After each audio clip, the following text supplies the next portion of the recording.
Coming up on this week's news, a builder who says he nearly died after hitting a power cable has been slapped with a bill for £24,000. The ECA calls on Rishi Sunak to take the politics out of EV charging, and British Gas is in hot water this week after trying to get householders to switch to smart meters by warning that their existing gas meters could catch fire. Welcome to Electrical News Weekly in association with the Electric Heating Company, whether you're listening in the van, on site or down at the wholesale counter. I'm Joe Robinson and I've been through the best of the electrical industry news to save you the trouble. And as always, if you think you've spotted the two words I've been challenged to slip into this week's show, comment with them below for the chance to win a prize. A self-employed builder who says he almost died hitting an underground power mains has been slapped with a £24,000 bill. Mark Staples was working at his sister's house near Swanley in Kent last year when he struck the cable, leading to a blackout in the local village. He was digging a hole for a concrete fence post when there was a loud bang, flames and smoke and the deafening sound of electricity buzzing. Initially, he thought his Kango had blown up. It turns out he'd hit an underground cable which was energised with 11,000 volts. Staples believes that his life was saved by the fact that his breaker's handle was plastic. He says he saw no hazard tape around the cable to alert him of its presence. Now, 9 months on, he's received an invoice for £24,000 from UK Power Networks for the damage he caused. The company says £23,000 is for labour and £500 is for materials. I'm not sure what the other £500 was for, but it says that Staples failed to adhere to the safe working practices prescribed by the Health and Safety Executive. He failed to obtain location plans, failed to locate any electrical apparatus and failed to use locating CAT scanners. The company says that damage was caused to a high-voltage underground cable which interrupted power to 1,300 customers in the area and took 10 hours for engineers to restore. Staples says he initially thought the letter in the invoice were a joke. He says the bill has opened up old wounds. The incident was an accident, he says, one in which he could have been killed. He says that he did not go out that morning to hit the power main and try and kill himself, cause damage or shut the village down. And he asks if UK Power Networks would have still sent the bill if he had been killed. Staples is now seeking legal advice and intends to contest the charge. And speaking of all things dangerous, we've come to the end of September, which means this year's Safer September campaign has come to a successful close. However, we've decided to keep it going into October with the launch of our brand new health and safety training module. Myself and our new presenter, Joe 3PO Hammond, have created a series of videos on the dangers that present themselves to electricians and anyone involved in construction work, including topics like asbestos, working at heights and in confined spaces, and even mental health. It's been supported by the good people at the Luceco Group and is now available to complete at the grand old cost of £0 and no pence. So whether you've been on site for years or you're just starting out, give it a go and stay safe and healthy. The link, as ever, is in the show notes. In other news, the Electrical Contractors Association has called on Rishi Sunak to take the politics out of the move to low-carbon technologies. It says investment in training and infrastructure would be boosted if the UK's net zero targets weren't a political football. The move follows the Prime Minister's decision to delay a ban on cars with internal combustion engines. The ECA fears it will reduce the amount of work for electricians on charge points. Jordan Brompton, co-founder of EV charger maker My Energy, agrees and says Sunak's decision isn't good news for anyone. She says the UK needs to make big, bold and brave decisions and then stick to them. There was, however, some good news this week for electricians looking to get into the EV charging game. Charging station maker Compleo has opened its partner programme to electricians. The Oxford-based firm wants new commercial charge point installers. It says it can deliver its quality kit in 2 working days because they hold their entire range of AC and DC chargers in stock at their Maidenhead warehouse, ready for fast delivery to anywhere in the UK. They promise outstanding quality, performance and reliability. And because they don't sell through wholesalers, it means you deal with the manufacturer directly. They also offer expert support and an attractive commercial rewards package, including major discounts for their accredited installation partners, comprehensive product training, as well as technical, sales and marketing support. I've popped the link in the show notes if you want to learn more. I think that looks like a brilliant opportunity to grow your business.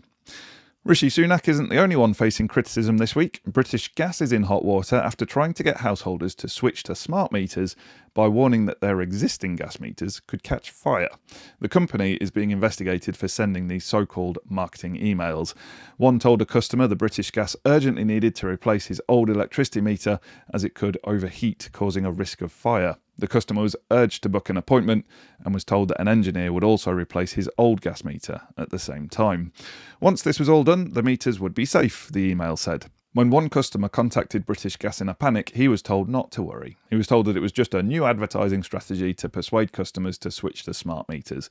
A source told the Times newspaper that the big energy firms were increasingly desperate to persuade people to make the switch and were now resorting to scare tactics. British Gas said it would review the wording of its emails. Hopefully without any mojitos in the marketing team this time. In product news, Bell Lighting has unveiled an innovative fire-rated downlight where you can change the LED module. The company's FireStay GeoLED sustainable modular downlight boasts a housing which is designed to remain in the ceiling for life. This means that no waste goes to landfill when the LED module comes to the end of its life. Instead, the light engine itself, dubbed the GeoMod, can be replaced by the householder. The module is then sent to a local Bell Lighting collection hub for return to the factory. The FireStay has recently been nominated for a Build Back Better award for its sustainability credentials. Now, last week we discussed the government's tool theft law, which has recently hit the statute books, but many in the trade worry that it doesn't go far enough in protecting our kit from criminals. However, in news that's sweeter than a puppy made out of butterscotch, we found out that Armed has added more features to its guard tool alarm and tracker. You set it up by plugging it into the onboard diagnostics port in your van. You can usually find this under the dashboard. If your van is broken into, it discreetly and silently calls you while the criminals are in action, without them knowing. The firm has also recently added an auto-scheduling feature. This allows you to program when the alarm comes on or off. A built-in GPS allows you to track your van's location and movements in real time. And finally, a power cut mystery has been solved in India. The village of Ganeshpur in northern India has had frequent outages for weeks. They always occurred a few hours after sunset. No one seemed to know what was causing the problems, and the power company couldn't help either. So the villagers formed a search party and decided to look for answers. After combing the streets, they reached the schoolyard where they discovered two sweethearts trying to keep their relationship a secret. It turns out the man was the local electrician, and he was so desperate to keep the secret that he cut the power for between 2 and 3 hours a night every time they met, just so people wouldn't see them. The electrician was beaten up, had his hair cut, and was paraded through the streets as punishment. But the story has sort of a happy ending. After finding out about their secret romance, the villagers forced the couple to marry. Now, just before we get to your favourite bit of the show where I reveal last week's challenge words and winners, we want to thank our premium partners. We couldn't make the news without you. First up, they're the people who've created the Swiss Army knife of solar inverters along with all-weather batteries, very much the Boy Scouts of the solar industry. It's SunSync. Up next, for all your circuit protection needs, they're like having an Italian star striker in your Premiership team. It's Ludum Palazzoli. And for the ultimate experience in wireless sound and home cinema with their most powerful portable speaker yet, it's the home of the Roam Sonos. The best thing to come out of Yorkshire since stainless steel, it's Doncaster Cables, the home of EV Ultra and other groundbreaking and quality cables. And to fix all that gear together and to surfaces, you need fasteners that would win a gold medal. It's Olympic Fixings. Celebrating their 100th anniversary of literally creating connections in the electrical industry this year, rising from the flames like some kind of mythological avian, it's Phoenix Contact. And finally, celebrating their 60th anniversary this year with an incredible range of equipment from EV charge points through industrial sockets and switches to kit for explosive areas. Plus, they supplied gear for a Campari factory, so they'll always have a place in my heart. It's Scarmy. Big thanks to you all. We really appreciate your ongoing support for the news. If you think you know the words that I've smuggled into this week's show, pop your guess into the comments and we'll dig out a goodie bag prize to the first to get the right answers. Last week's words were transgressive and camembert. And apparently you took my previous week's comments about no one getting it right as a challenge because squillions of you got it right this week. However, the first person over the line was eFIXX Electrician. So well done to you. Please click the link in the description to claim your prize. Thanks for listening to this episode of Electrical News Weekly in association with the Electric Heating Company. Make sure you subscribe to receive the next update. Thanks for listening, and until next time, have a great week. Stay safe out there, and remember, there's no such thing as a torque calibrated arm.